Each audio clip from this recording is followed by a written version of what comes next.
Welcome to this week's episode of Insights. During this week's show, we're actually going to be doing just a series of questions to the Prime Minister about his pronouncements last week, about his change in position, about the status of Artsakh. Let's start off with the questions that are in everyone's mind. First and foremost, Mr. Prime Minister, you speak about lowering the bar. What does this actually mean?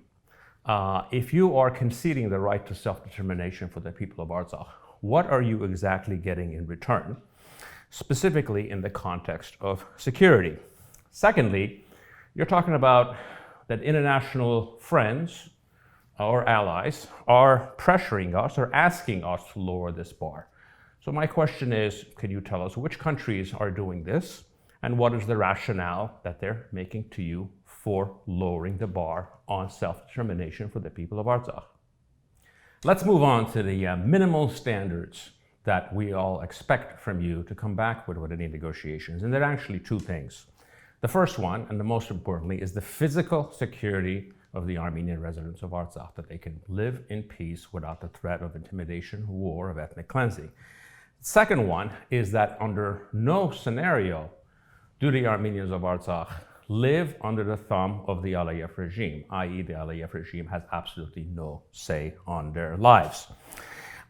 If in conceding the right to self-determination, you are actually getting these two items in return, then given the current circumstances, that is something that is worth considering, because what you will have is essentially the current situation where on paper, as far as the world is concerned, I mean, they're wrong for many reasons, we can argue about that.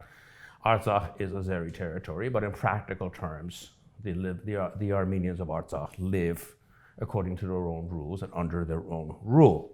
However, if the change in your position is solely because of your fear of war, i.e.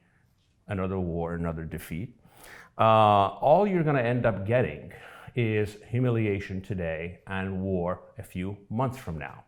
And why do I say that?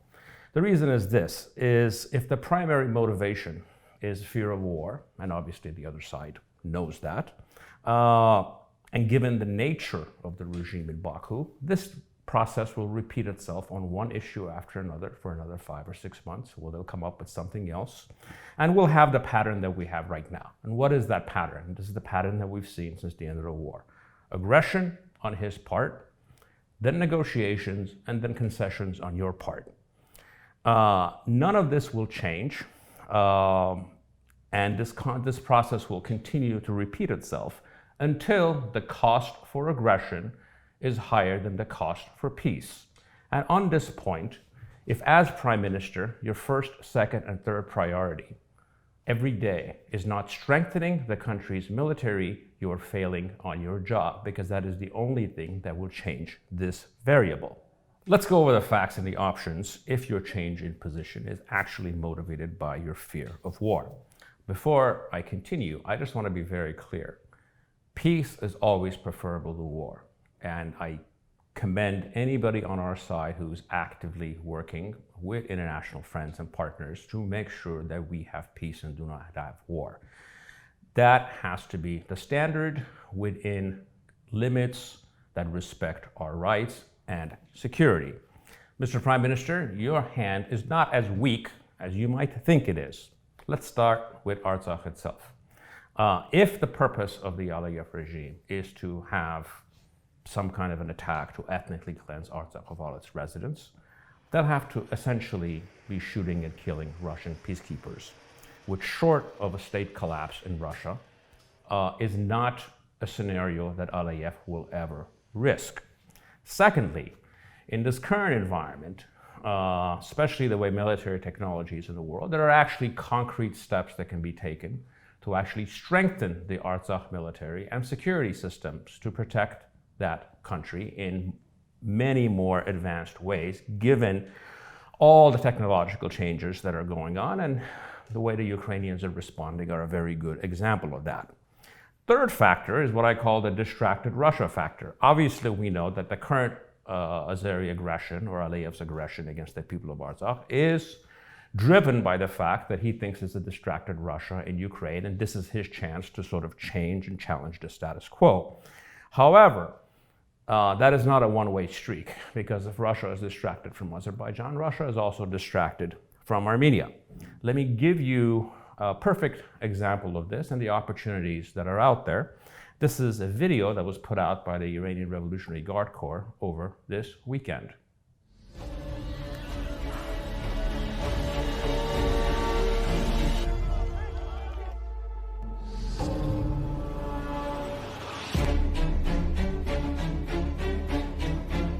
مرزهای بین المللی باید رعایت یعنی دو طرف به مرزهای بین المللی کشورها تعدی و تجاوز نکنند و تروریست ها هم باید در نزدیکی مرزهای ما مستقر نشن.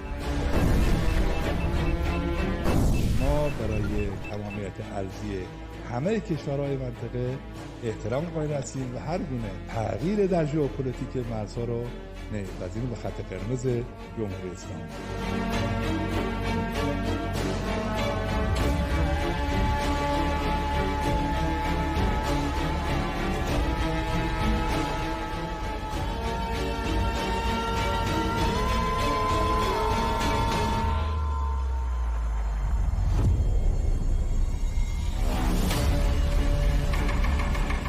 Here you have a country whose military is quite capable of turning that peacock into Baku into a feather duster over a matter of days, and is publicly guaranteeing the territorial integrity of your country.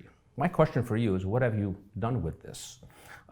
Instead of sending your diplomats on these rope-a-dope negotiations in Vienna with the Turks that will end in nothing, you should be sending your defense minister to Iran to meet with the military leaders of that country, visibly for everyone to see, and to talk about things where this relationship can be enhanced, whether it's joint exercises or half a dozen different things.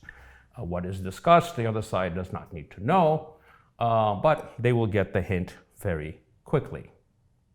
As we also know, multiple countries, from France to India and many others, have offered to work with us to enhance our military capabilities. It is time to take them up on these offers, or at least to start having these conversations. And why is this important? We all know that peace with a regime like Aliyev's flows through the barrel of a gun and not on a negotiating table. Those are the realities, and that is the only variable that a criminalized regime like the one in Baku understands. One of the final points I want to make with you, Mr. Prime Minister, is your very good relationship with the EU President Charles Michel. There's one thing that I've noticed in all of his communiques, given the fact that we're talking about the Artsakh issue as a human rights issue and no longer a self-determination issue. What I noticed is, of all the communiques that come out of the EU, there's no mention of human rights. In fact, there's no mention of Karabakh or Artsakh. So what does this mean? Secondly, and most importantly, there's actually no references ever made to the unacceptability of the ethnic cleansing option in Artsakh. And this is key, because this is actually wedded into international law, and it's a simple case that people should be willing to make. However, there's absolutely no reference to it. Speaking of Mr. Charles Michel, I want to ask you, I want to know if you've ever asked them if a single country within the 27 countries in the EU would ever allow hundreds of thousands of their countrymen to be in the clutches of a regime like the one in Baku, whose primary purpose is to ethnically cleanse or commit genocide if necessary to do so. I wonder how sacred these territorial integrity issues would be, or the sanctity of the borders drawn by Joseph Stalin, if there was 100,000 Germans, Spaniards, and Poles living in Artsakh rather than Armenians. We all know the answer to my rhetorical question, and it's a very simple one, and that is, in their eyes, no matter what they tell you, we are the children of a lesser God. And in truth, they are not wrong, because if you're not willing to speak for yourself, if you're not willing to fight for yourself, if you're not willing to make the very moral, compelling case that you have for yourself, it is not their job to make it. And if we are not capable of doing that, then we actually deserve our second-class citizenship and our second-class treatment. In close, Mr. Prime Minister, What is important for you is to be honest and transparent with the Armenian people. You are the leader of a democratic country. Unlike Aliyev, who's leading a nation of 7 million slaves, you are answerable to us in ways that he is not to his own people.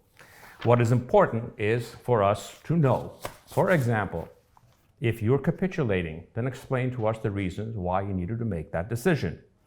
2, if you fear war and you think we need to be prepared for it, then lead and unite the country and bring the country together for this possibility. 3rd, don't be afraid to ask for sacrifice. If what is needed at this point is far more guns and far less butter, let us know and make your case, and people will support you. We are a strong people. We can handle harshest realities, the harshest realities. And why is that? Because frankly, our history has been nothing but the harshest realities. The other thing which I'm confident of is that we will survive this moment, as we have survived many, much more perilous moments over the last 2,000 years, as we have seen our oppressors from the Romans all the way to the Soviets move on to the pages of history, soon to be joined by their far lesser lights, the Erdogans and the Aliyevs of the world. In short, Mr. Prime Minister, speak the truth and lead the country and create the resistance culture that we need in this critical moment. Thank you for joining me in this week's episodes of Insights. Is it better to be loved or feared? That's a good question. It's nice to be both, but it's very difficult. But if I had my choice, I would rather be feared. Fear lasts longer than love.